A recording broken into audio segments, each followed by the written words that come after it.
Hi guys, we went to a place called Isay here in Andorra. Yan, margarita. We ordered a platter, mixed platter. And then, right now I'm eating cheese. The platter has 3 types of cheese. This one, Amon Iberico. Pan de vidre con amon iberico, que está muy rico. I was saying it's good. Yeah, and the place is nice. Kain pa more. Ayan. My second pan de vidre, con amon iberico.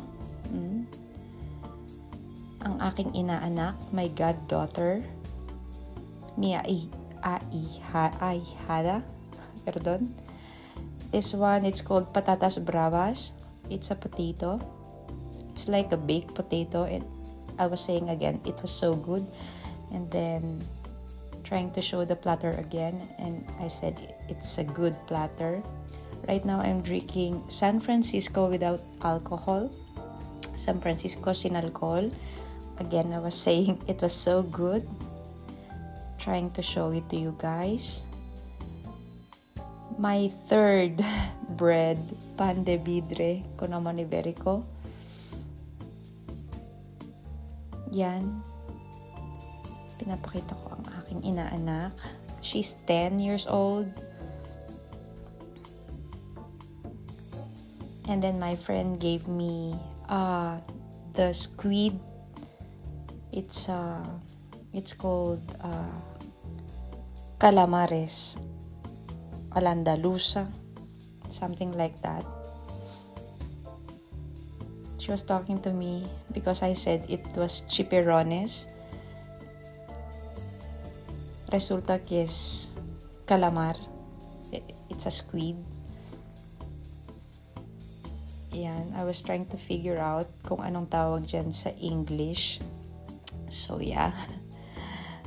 Hirap ang auntie nyo. Yan, kain pa more. Sarap. My little dance kapag kumakain ng masarap. Another sip of my San Francisco. Nasarap na sarap ako. Kilig na kilig ako. Another patatas brava.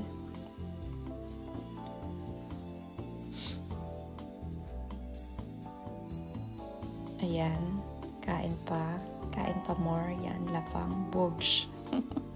Sarap, diba? Another type of cold cut. Embutido, sige, lafang, kain pa more ng calamar. Yan. Another sip of my San Francisco. Daming inom. Ayan, hindi ko na alam sinasabi ko dyan. Breadstick, kasama sa platter. Inom pa, sige. Sip. Lakas uminom. So yeah, that's all.